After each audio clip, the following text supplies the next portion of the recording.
You ask Tiger to solve. This deals with linear equations with one unknown. The final result is x equals 24. Let's solve it step by step. Group all x terms on the left side of the equation.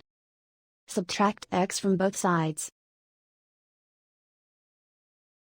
Group the coefficients.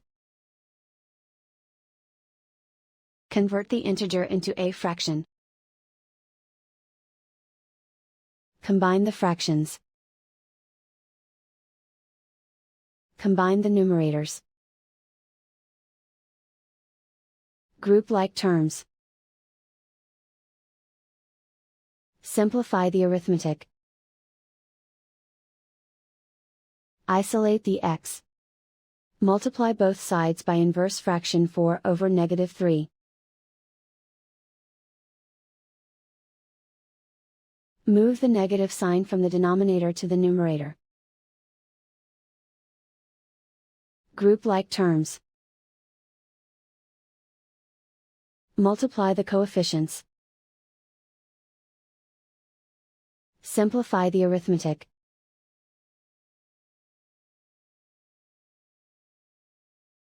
Move the negative sign from the denominator to the numerator.